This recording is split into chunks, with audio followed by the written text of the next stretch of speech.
से मोहन भागवत का बयान आया है और मोहन भागवत के अंदर मुसलमानों के प्रति जो भाव उत्पन्न हो रहे हैं, उनके प्रति जो ज़्यादा सहानुभूति उत्पन्न हो रही है। मां की और बेटी का जलकर मौत हो जाना प्रशासन की देखरेख में। उनके बयानों से मुझे ये साफ साफ लग रहा है कि ये प्रशासन के अधिकारियों को बचाना चाहते हैं। अयोध्या से पहुंचे लोग साधु संत, उनका क्या मानना है कि भारतीय जनता पार्टी की सरकारों पे सीधे सीधे आदेश है कि सवर्णों को किसी भी तरीके से मंदिरों को गिरा दिया जाए, उनके मकान गिरा दिए जाए, उनको जला के मार दिया जाए। पंडित और ब्राह्मण अलग है क्या? साधु ब्राह्मण परिवार से ही अपने पूरे परिवार को छोड़ करके मैं अब तो ब्राह्मणों की सुरक्षा पे ही सवालिया निशान उठ गया है कि क्या भारतीय जनता पार्टी की सरकार में ब्राह्मण सुरक्षित नहीं रह पाएगा। दिल दहला देने वाली घटना कानपुर देहात में तकरीबन 24 घंटे बीत चुके हैं। इस 24 घंटे बीतने के बाद में भी शवों की वही स्थिति है जो 24 घंटे पहले लगभग थी। आप सबसे पहले तस्वीरें देखिए कि शव के जलने के 24 घंटे बाद की क्या तस्वीरें हैं। इन तस्वीरों में ये जितनी भीड़ इकट्ठा है, भीड़ के साथ साथ यहाँ कौन कौन मौजूद है और मौजूदगी वो भी हम दिखाएंगे कि जिसमें कानपुर से तकरीबन 300 किलोमीटर दूरी यानी कि अयोध्या से पहुँचे लोग साधु संत, उनका क्या मानना है, क्योंकि अब ये मुद्दा एक साधारण सा मुद्दा नहीं बचा है जिसमें एक इन्वॉल्वेशन हो गया मां की और बेटी का जलकर मौत हो जाना प्रशासन की देखरेख में। उसके बाद जो अयोध्या से संत पहुंचे, आखिर दूरी ज़्यादा है, उस दूरी को नापते हुए पहुंचे। क्या वो पहुंचे हैं? ये तस्वीरें हैं, अपने धरने प्रदर्शन पर बैठे हैं ये लोग और इनका क्या कहना है, क्या मांगे हैं, क्या जानकारी है, इन सारी चीज़ों का जिक्र करेंगे विस्तार से कि जिससे कि ये पता चल सके कि बुनियादी चीज़ें क्या थीं और वर्तमान की चीज़ें क्या हैं और जो यहाँ से समय सीमा तय होगी, जो चीज़ें तय होंगी वो भविष्य में क्या मायने रखती हैं। महाराज जी, आप बताया जा रहा है कि अयोध्या से पहुँचे हैं। मेरा नाम महेंद्र दास है, मैं जानकी घाट अयोध्या से आया हूँ। कल रात में हिंदू समन्वय समिति के राष्ट्रीय अध्यक्ष नरेंद्र मिश्रा जी, जो कि अपनी टीम के साथ हमारे साथ बैठे हुए हैं, कल से पूरी टीम यहाँ पे आने का प्रयास कर रही थी लेकिन आने नहीं दिया। आज कैसे जानकारी मिली आपको कि मतलब कि यहाँ ये घटना हो गई है तो हमें पहुँचना है लोगों के साथ में? हिंदुत्व समन्वय समिति के राष्ट्रीय अध्यक्ष नरेंद्र मिश्रा द्वारा देर रात में मेरे पास फ़ोन आया और उन्होंने यहाँ के हृदय विदारक घटना का वीडियो मेरे पास भेजा, जिसमें एसएसपी और एडीजी दोनों के बयान थे। उनके बयानों से मुझे ये साफ लग रहा है कि ये प्रशासन के अधिकारियों को बचाना चाहते हैं और जिस तरह से डीएम का यहाँ पे मौके पे ना पहुँचना, ये साफ जाहिर करता है कि ये षड्यंत्र में पूरी तरीके से शामिल है।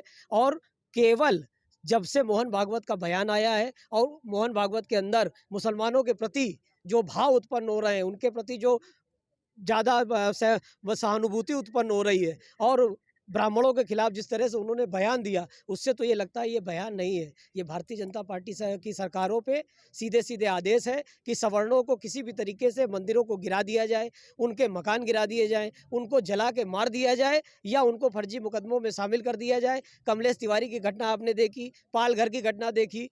पालघर की घटनाओं में केंद्र में सरकार मोदी जी की होने के बाद भी आज तक कोई कार्रवाई नहीं हुई। SC/ST एक्ट में तत्काल गिरफ्तारी पहले हो जाती है, मुकदमा बाद में लिखा जाता है। यहाँ मुकदमा लिखने के बाद भी गिरफ्तारी नहीं हो रही है। मेरी केवल मांग ये है कि इनकी तत्काल गिरफ्तारी करी जाए, नहीं तो मैंने आमरण अनशन पे बैठ गया हूँ। जिस तरह से इन बेटी और माँ की हत्या कर दी इन्होंने, उस तरह से मट्टी का तेल डाल के मेरे ऊपर भी आग लगा दे, मैं नहीं उठूंगा यहाँ से। तो आपकी बातों से ये लगता है कि सरकार सीधे सीधे ब्राह्मणों पर कार्रवाई नहीं कर रही, मतलब कि जो ब्राह्मण के विरोध में है, ऐसा कुछ?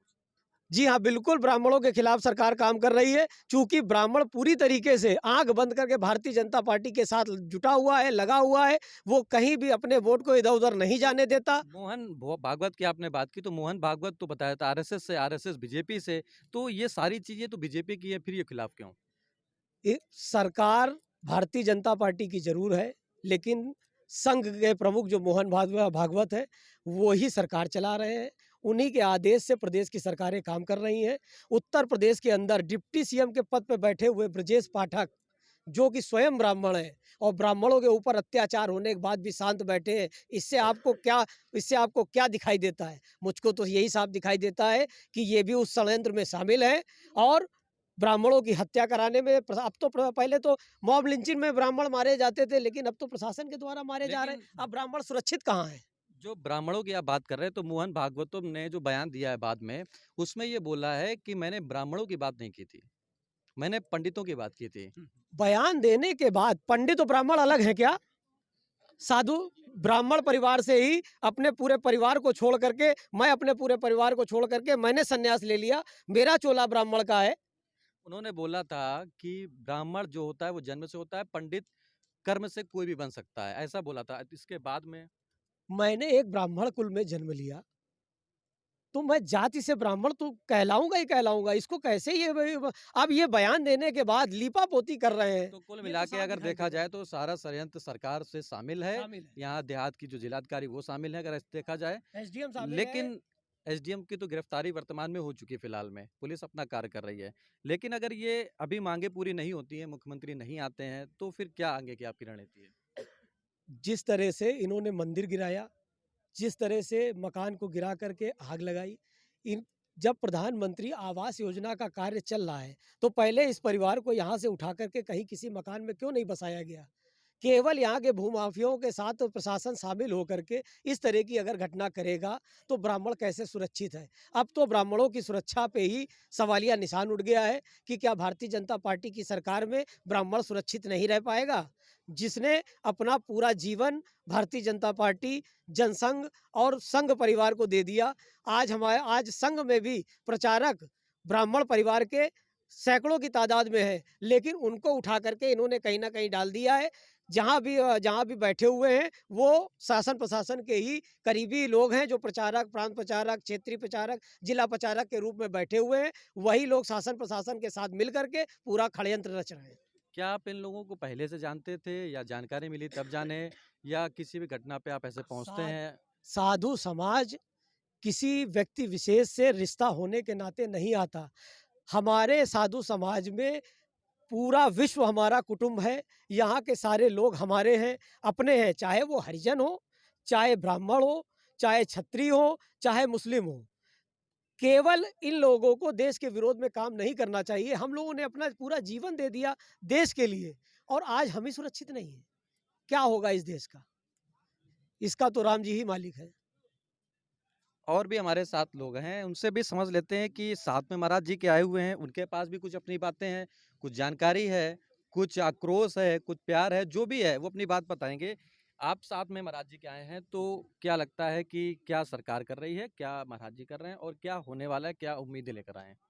सरकार ने शासन प्रशासन को इतना खुद ही दे रखा है छूट कि वो कुछ भी कर सकता है, क्योंकि जितने भूमाफियाओं जितने भी हैं वो एक से एक अधिक से अधिक ऊंचाइयों की बिल्डिंग बनाए हुए हैं, उनकी बिल्डिंग नहीं गिरी हैं। जैसे चेयरमैन या अन्य नेताओं को देख लो तो उन्होंने कब्जा कर रखा भूमि में, लेकिन वो भूमि नहीं खाली होती है। अगर कुछ होता है तो केवल एक गरीब परिवार के साथ ही क्यों होता है, चाहे वो ब्राह्मण हो वो किसी समुदाय का लोग हो, ऐसा क्यों होता है? तो मेरा यही मानना है कि शासन प्रशासन केवल जो भी उनको रहने के लिए मकान या कॉलोनियाँ देता है, तो वो भी जो अधिक बलशाली और पैसे से भरपूर है, केवल उन्हीं को देता है। गरीब के पास ना पैसा होगा, ना वो दे सकेगा। और यहाँ पर मंदिर तोड़ने का आदेश किसने दिया था कि ये मंदिर, केवल सरकार हिंदुत्व का नाम लेकर अगर चल रही है, तो आज ये हिंदुत्व के साथ क्या हो रहा है कि मंदिर उखाड़ दिए गए। साक्षात मैंने कल वीडियो देखा कि उसमें इन लोगों को बंद करके उसके अंदर आग लगाई। आग लगाने के बाद बुलडोजर से उनका छप्पर जो भी ट्रैक्टर ट्रैक्टर लगा था उसी के ऊपर पलटा दिया गया, और इसको छोड़कर शासन प्रशासन यहाँ से भाग गया। तो ऐसा क्यों हुआ, ये मेरे सवाल है। और इसको यहाँ पर जो भी अधिकारी हैं, वो यहाँ अधिकारी कोई मौजूद नहीं आ रहा। जैसे नया है जो यहाँ जिलाधिकारी हैं, वो यहाँ समीप में या समक्ष में क्यों उपस्थित नहीं हुई? क्या उम्मीद लेकर के अयोध्या से निकले हैं? मेरे उम्मीद लेकर यही निकले कि मेरी मांग भी यही कि जब तक यहाँ पर इन लोगों की गिरफ्तारी नहीं होती है, तब तक यहाँ से हम लोग नहीं उठेंगे। जिस तरह इन लोगों को जलाया गया, चाहे हम लोगों को या हमारे हिंदुत्व समन्वय समिति की टीम को जला क्यों न दिया जाए। मकानों का आपने जिक्र किया कि मकान सरकार सबको दे रही है, इनकी जांच नहीं हुई, इनको मकान मिलना चाहिए था। तो इसमें क्या लगता है कि सरकार की पूरी कमी रही, कि जिलाधिकारी की कमी रही, कि ये लोग मकान ले नहीं पाए, या उन्होंने दिया नहीं? इसमें जिलाधिकारी की कमी रही, क्योंकि ये बता रहे हैं कि मैं कई बार दौड़ के गया कि मेरा ये पट्टा कर दो, लेकिन इन्होंने पट्टा नहीं किया। और अगर शांतिपूर्वक इतना शासन प्रशासन होता तो उनके साथ लेडीज पुलिस बल थी, तो क्या दो केवल महिलाएं थी उनको पकड़ के साथ में नहीं रख सकते थे? लेकिन इन्होंने खुद ही जलाकर इनको मारा है, यह प्रतीत होता है वीडियो देखने के बाद।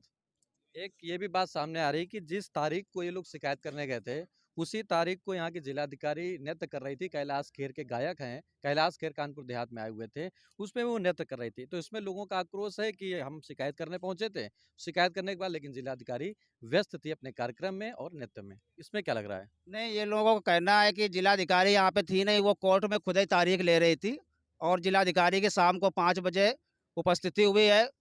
कोई गायक आए हुए थे, तो इनको वहाँ पर उपस्थिति नहीं मिली और ना ये प्रार्थना पत्र दे पाए, ना उनसे ये रूबरू बात कुछ हो पाई इनके साथ। तो कुल मिलाकर ये माना जाए कि जो देहात आप कानपुर देहात पहुंचे हैं अयोध्या से, पूरी उम्मीद लेकर के आए हैं कि जब तक गिरफ्तारी नहीं होगी या कहा जाए कि मुख्यमंत्री नहीं आएंगे, जो लोग इनकी मांगे हैं पीड़ित लोगों की, तब तक आप लोग धरने पर बैठेंगे। जी, अवश्य बैठेंगे हम।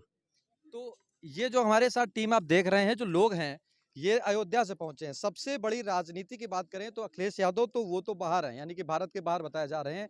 अगर अखिलेश यादव को मौका मिलता तो शायद वो यहाँ मौजूद होते और इनकी पीड़ित पक्ष की कुछ बातें रखते। लेकिन आज के दिन जो कानपुर देहात उत्तर प्रदेश में पड़ता है, उस उत्तर प्रदेश में सबसे बड़ा मुद्दा ये निकलकर सामने आया कि 24 घंटे बीत जाने के बाद में भी 100 अभी तक नहीं उठाए गए हैं और ना ही कोई गिरफ्तारी। हालांकि जो कानपुर देहात में जिन लोगों के खिलाफ मुकदमा दर्ज किया गया है, एसडीएम, दरोगा, लेखपाल, उनमें से कुछ लोगों की गिरफ्तारी जरूर हुई है। लेकिन साधु संतों का और लोगों का, यानी कि पीड़ित परिवारों का ये मानना है कि या तो मुख्यमंत्री स्वयं आए और या तो जल्द से जल्द सबकी गिरफ्तारी हो। इस वीडियो में हम यहीं रोकेंगे, आगे क्या जानकारी होगी वो हम पूरा आपके साथ जाहिर करेंगे।